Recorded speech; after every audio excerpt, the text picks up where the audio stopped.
할렐루야! 오늘도 주님과 동행하는 행복한 하루 되시기를 축복합니다. 오늘 큐티 본문은 창세기 36장 9절에서 43절까지 말씀입니다. 오늘 큐티는 에서의 족보라는 제목으로 말씀 함께 묵상하겠습니다. 말씀 질문입니다. 왜 에서의 후손들을 소개하고 있나요? 오늘 본문에는 먼저 에서의 아들 5명과 손자 10명, 그들에게서 나온 족장들이 소개됩니다. 에서의 후손은 세일산에 거주하면서 비교적으로 번성하게 됩니다. 그 중에서 에서의 아들 엘리바스와 첩 딥나가 아말렉을 낳습니다. 12절입니다. 에서의 아들 엘리바스의 첩 딥나는 아말렉을 엘리바스에게서 낳았으니. 족보에는 엘리바스의 아내 대신 첩의 이름이 기록되는데 이것은 그가 아말렉을 낳았기 때문입니다.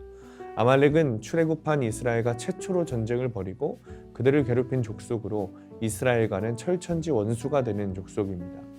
사실 이스라엘과 아말렉은 뿌리가 같습니다. 그러나 그의 아버지 에서가 하나님의 품을 떠나는 원수지간이 된 것입니다. 에서의 가정이 불신 결혼과 음란의 가치관으로 아말렉을 낳았기 때문입니다. 결국 아말렉은 패역하여 진멸의 대상이 되었습니다. 그리고 20절부터는 세일의 자손이 소개됩니다. 에돔 족속이 세일 땅에 살기 전부터 호리 족속은 그곳에 거주했습니다. 그러다가 이들은 에돔 족속에 병합되고 세일의 증손녀인 오홀리바마는 에서에서 아내가 됩니다. 에돔 족속은 하나님의 언약 가문의 혈통을 이어받았습니다. 그러나 그들은 하나님의 명령을 벗어나 호리 족속과 통혼하여 하나님의 언약과 무관한 민족이 되어버리고 맙니다. 그들은 다른 족속과 결혼하여 잘 될 거라 생각했을 겁니다. 그 당시 결혼이 정략 결혼이 대부분인데 정략 결혼이란 말 그대로 정략적으로 자신이 더 잘 되기 위해 자식들을 다른 민족, 다른 나라와 결혼시키는 것입니다.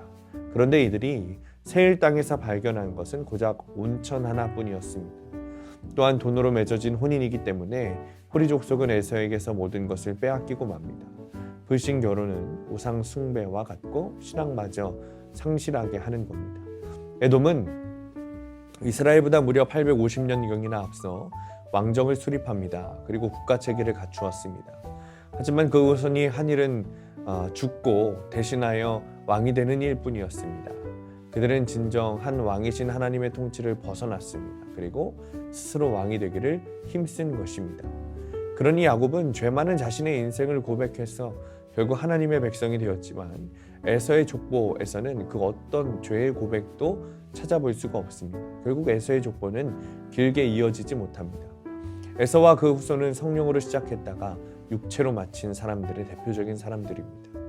그러니 우리는 예수가 없는 번성은 아무리 화려해도 금방 사라진다는 아침 안개와 같다고 여기고 오직 주님의 품 안에 거하기를 힘써야 하는 것입니다. 적용 질문입니다. 악하고 음란한 세상 가치관으로 내가 낳은 아말렉은 무엇입니까? 말씀의 통치를 받고 회개하기보다 내 욕망에 따라 세상의 번성만 추구하고 있지는 않습니까? 오늘의 원포인트, 스스로 왕이 되는 것보다 주님이 왕 되시는 것이 더 좋습니다. 스스로 왕이 되려고 하나님의 품에서 벗어나려고 하니까 망하게 됩니다. 그러나 주님이 왕 되어주시면 우리는 주님이 인도하시는 길만 따라가면 됩니다. 그리고 더 좋은 것은 주님은 선한 목자이시니 우리를 악하고 나쁜 길로 인도하시지 않는다는 것입니다. 오늘도 말씀이신 주님 앞에서 주어진 말씀의 통치를 받고 살아가는 하루 되시기를 간절히 축복합니다. 기도하겠습니다. 주님 감사합니다. 우리가 스스로 왕 되기를 노력하다가 망하는 꼴을 보게 됩니다. 주님이 나의 왕 되어 주셔서 선한 목자이신 주님께서 인도하시는 그 길을 따라 주님께서 부어주시는 놀라운 은혜를 누리며 살아가는 하루가 되게 하여 주옵소서. 예수님의 이름으로 기도합니다.